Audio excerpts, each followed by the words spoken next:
Hey y'all, hey, it's Kelly. I'm so excited. Currently there is $89 million. Yes, $89 million available for nonprofits to serve at-risk youth and address affordable housing. It's the Youth Bill Grant, and the awarding entity is the Department of Labor, their Employment and Training Administration. If you're interested in learning more about the Youth Bill funding opportunity announcement, check me out.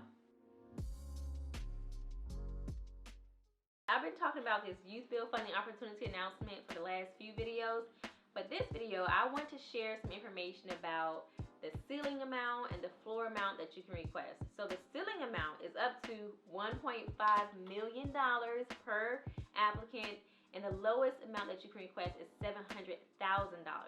So keep those two figures in mind. The lowest amount is the floor amount, and the highest amount is the ceiling amount. If you request in your application $700,000, you must serve at minimum 42 participants, and if you request all the way $1.5 million, I think it's like 86 participants. It says it within the document, the funding opportunity announcement.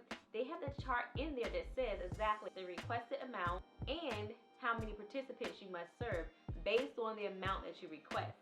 And that is very important because also there is an expected cost per participant. The cost per participant for the Youth Bill Grant is $18,000. So you have to make sure you don't exceed that per participant.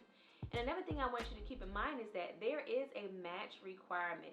And so if you're not familiar with match, I want you to go to the funding opportunity announcement, do a Control F, and just type in the word match, and it'll bring you right to the areas where it speaks to match. So I'll give you a little information right now. If you are requesting, let's say $700,000, the match requirement across the board will be 25% of your total requested amount.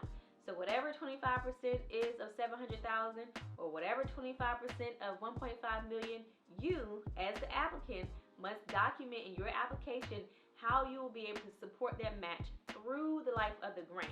So match can come in different forms, either cash dollars, someone's contributing to your match, or in kind. But if it's in kind, you have to show a valuation method. For instance, let's just say if you have a lawyer that says, yes, I want to be a part of the Youth Bill program, I'll provide my legal services pro bono to your nonprofit to support the youth. But you have to value that. What is their average salary, or what is their average hourly rate? The valuation method is super important because you can't just say, oh, someone's going to donate their time and that time is valued at $25,000. Without any valuation method to support how you came up with that figure, $25,000, that is unacceptable in a Youth Bill application. So DOL makes it plain and clear. You must use the valuation method. They have examples there for you to use to show how you came up with a figure to support your match cost. So again, when you open the PDF document for this particular announcement, Control F match, and read up on what it says, what is required, the appropriate documentation in your application, and throughout the period of performance of the grant.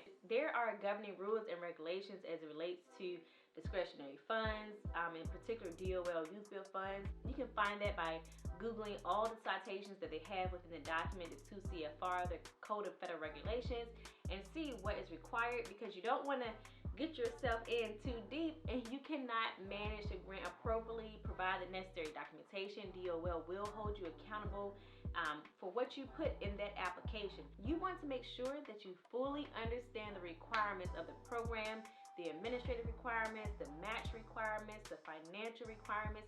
It's so important. In the last video, requirements, I stated that it was mentioned about 72 times, and the word must was mentioned 339 times. So as it relates to match, they do use the words must and require, appropriate documentation.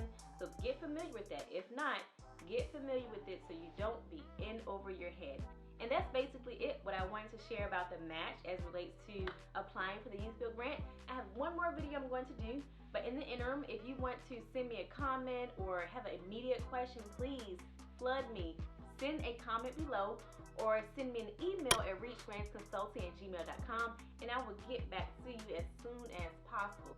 Well, until then, realize every aspiration can happen. Reach for the stars, good people. Peace.